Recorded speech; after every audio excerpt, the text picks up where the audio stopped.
There are two kinds of laws in the universe. There are the kinds of laws that tell us what we should or should not do in order to avoid punishment. Drive 55 miles an hour on 95 or you will get a ticket. Mail your Christmas packages early or Cousin Matilda won't get her package and she'll be mad at you. Don't swing on 3-0 or the coach will bench you.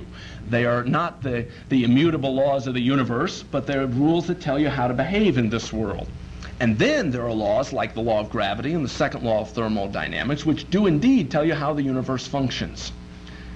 Most of us have a kind of early Sunday school notion that God's laws are the first kinds of laws. That God gives us do's and don'ts to spoil our fun, perhaps, but somehow will step in to reward or punish in a more or less kind of cavalier fashion in response to our behavior. In fact, God's laws are the second kind of laws. They are the way the universe operates. They are the principles by which he has created this world and under which it runs. And that if we care about our spiritual well-being, we'll pay attention to his advice to us, just as if we care about our physical well-being, we'll pay attention to the law of gravity. The law of gravity doesn't say if you go up on the top of this church and jump off, please fall. And if you don't fall, you're going to get in trouble. It says if you jump off, you will fall, and you're probably going to get hurt. And God tells us things like don't commit adultery, not because he's trying to ruin our good times or because he's going to step in arbitrarily and mess up our lives, but because he has told us that it is spiritually, if not physically, destructive for us to do that. And that there are necessary consequences of our behavior. And what God tells us is that in the realm of giving as well, there are consequences for our behavior, for good or ill. And he loves us so much that he wants us to know what it is that we can do that will draw us closer to him. Not because he is going to arbitrarily punish us or zap us if we disobey, not at all. But rather because he knows what is life-giving for us. And he sends Jesus that we might have life and have it abundantly. And he wants us to know how to live into that abundant life. And so he calls us to obedience to him, to follow his call. And in my own life, I struggle with that. And as a friend of mine put it to me when I was commenting about my struggle, she said, you know, John, the definition of struggle is postponed obedience. And I went, ouch. Because so often I justify my continuing struggle when I know clearly what God is calling me to do, and I resist accepting that claim that God has on my life. God calls us to respond so that it may go well with us, so that we will know a joy that comes only in drawing close to him. And he also tells us some good that comes from our giving for the sake of others. Deuteronomy 15. Deuteronomy 15, 10 and 11. You shall give to your poor brother freely, and your heart shall not be grudging when you give to him.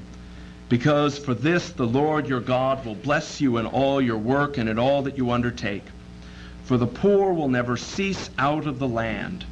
Therefore I command you, you shall open wide your hand to your brother, to the needy and to the poor in the land.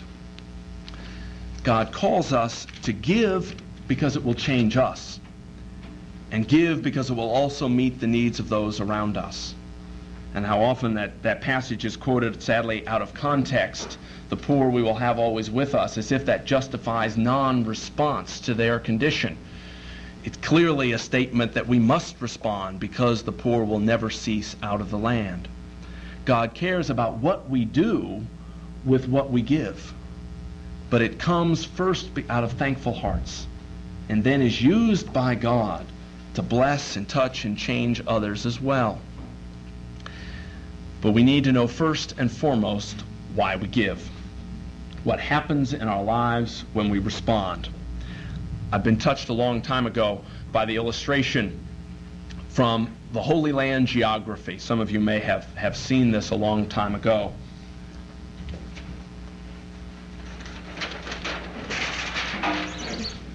If you know the river that starts down the Holy Land, it's what? The Jordan River. And it empties at the top of the Holy Land in your mind's eye on the map into what lake? Right. the Sea of Galilee. Then the River Jordan comes down and empties into what? Right.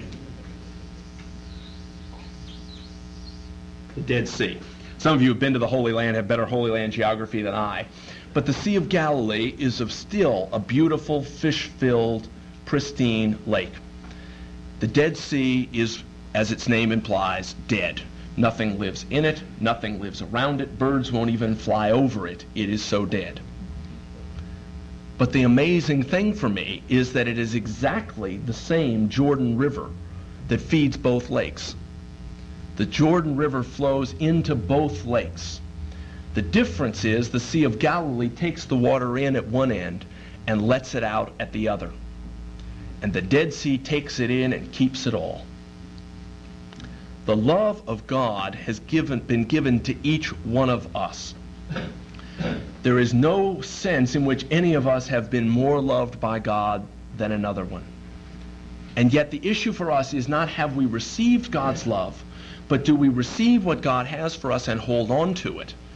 Or do we receive it and let it flow through us? If we try to hold on to it, there is death.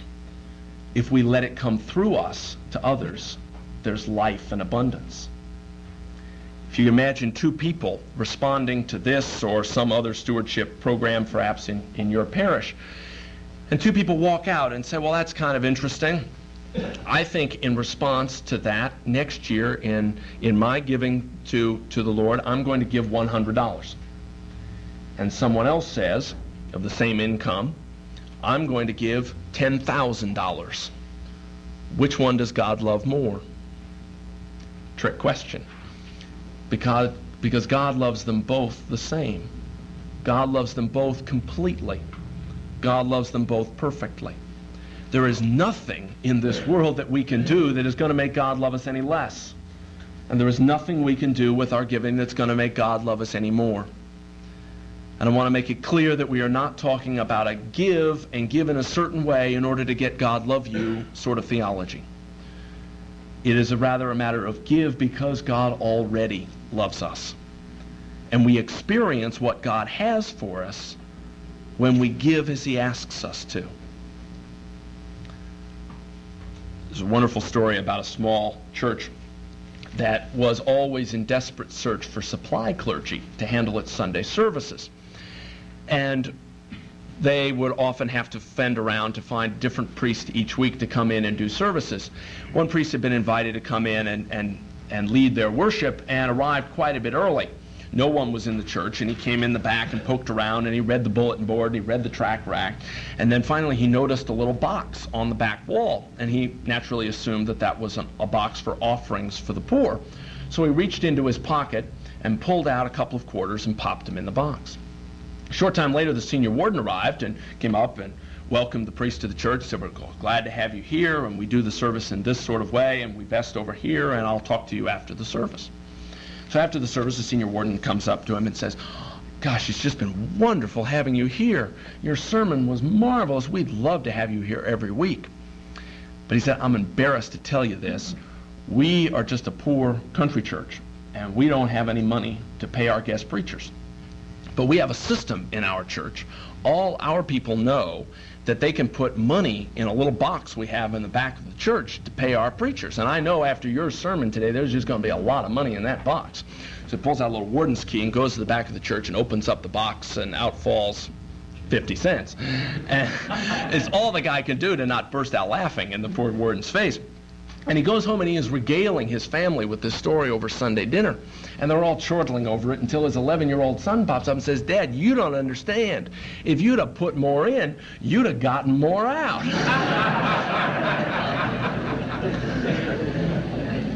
Jesus says that if we seek to save our lives, we will lose them. If we lose our lives for His sake and the Gospel's, we'll find them. Or, if you put more in, you get more out. We talked about this morning into practice, and in particular things that we can do in practice that do not undermine what we talked about in the first hour. And I think unfortunately that is often the case, that we do things that subvert the good effort that goes on in terms of educating people about the biblical message of stewardship. It's long been my contention in this diocese that many of our churches operate in stewardship on the practical principle that has come to be known as the moose principle, and that is based on this wonderful story of two hunters who went up in the Canadian wilderness to shoot moose. They chartered a little one-engine plane and were taken into a little landing strip, dropped off, and the pilot told them, "I'll pick you up in a week, and I can take the two of you out in one moose. See you in a week." And he buzzes off. A week later, the pilot comes back in with the plane, and there at the end of the runway are two hunters and two enormous moose. And the pilot looks at it and says, "Hey guys, I can't take two moose. We'll never get up in the air." And the hunters are crestfallen. They say, "Hey, look, we worked so hard to get these two moose, and our families are never going to believe we got two if we don't take them both back. And besides, last year, we were in a plane exactly the same size, and the pilot let us take two moose."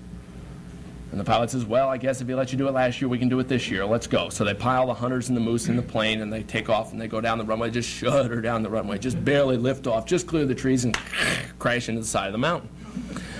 Airplane everywhere. Moose everywhere. And these two hunters stagger out of the plane and look around, and one of them in a fog says, "Where are we?" And the other one looks out and he says, "Well, I think we got about a half a mile farther than we did last year."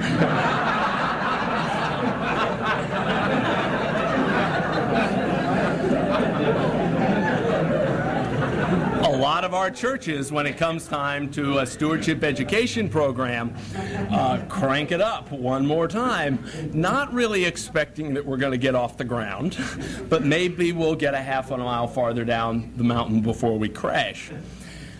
I want to talk about a leadership principle for Christian stewardship. It's my conviction that the stewardship commitment of a congregation will never exceed the stewardship commitment of its leadership. That is to say, of its clergy and vestry. The stewardship commitment of a congregation will never exceed the stewardship commitment of its clergy and vestry leadership. Now, I do not mean that in any kind of crass, dollar-for-dollar average pledge kind of fashion, but in terms of what the commitment is in the part of the leadership. Most of us indeed follow our leaders, and most people in the congregation follow their leaders. Now, I have taught that principle for a good long time, and I've come to realize that it's only partially true. I need to amend it. And what it should be amended to read is, the stewardship commitment of a congregation will never exceed the communicated stewardship leadership of its clergy and vestry. The communicated leadership is crucial, because in my experience, there are an awful lot of closet tithers out there. People who have experienced tremendous joy in their own life, but have simply never shared it with others. I've worked in a congregation one point and was sharing with the vestry some of my experiences in my own life about giving and talking with the vestry and inviting them to share with one another. And they were just buzzing with excitement that they had never heard this before, and it was challenging and stimulating, and that they had long felt that somehow God ought to be a part of their money decisions. And at that point, the rector stopped the meeting and very quietly looked around the room. And he said that you all know that I have been your rector for, lo, these many years, and I love you all very much. And now, as I am about to retire, he said, I have come tonight to realize for the first time how much I have failed you as your priest. Because he said, I've been a tither for 44 years, and I don't think I've ever told a soul in this church how much it means to me.